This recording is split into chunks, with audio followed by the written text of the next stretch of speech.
వ్యతిరేకించి ఈ సమస్య పరిష్కారం అయ్యేంత వరకు కూడా రెండో ప్లాంట్ కు పర్మిషన్ ఇవ్వద్దు, పబ్లిక్ హియరింగ్ పెడితే మేము వ్యతిరేకిస్తాము. ఏది ఏమైనా మేము ఆత్మహత్యలు చేసుకునే పరిస్థితికి వచ్చింది. మేము ఇంకా రైతులు అదే చెప్తున్నాము. రైతుల ఇంత అధ్వాన్న స్థితికి పోయినా కూడా దాల్మియా యాజమాన్య ఎండి గారికి కానీ స్పందన వాళ్ళొచ్చి చూసినా తెలుస్తుంది.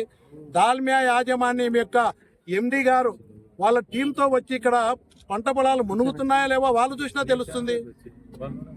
ఇది ఈజీగా ఎవరికైనా సామాన్య మానవునికి కూడా అందరికీ తెలిసిన సత్యాన్ని కూడా అధికార యంత్రాంగం ఏమీ లేదని 12 ఏళ్ళు తప్పుడు రిపోర్ట్ల మీద రిపోర్ట్లు ఇస్తే వాళ్ళ మీద యాక్చువల్గా చర్యలు తీసుకోవాలి, సస్పెండ్ చేయాలి వాళ్ళని. ఏ అధికారులు అయితే తప్పుడు రిపోర్ట్లు ఇచ్చినారో వాళ్ళందరినీ కూడా సస్పెండ్ చేసే విధంగా నేను మిమ్మల్ని కూడా కోరుతా ఉన్నా.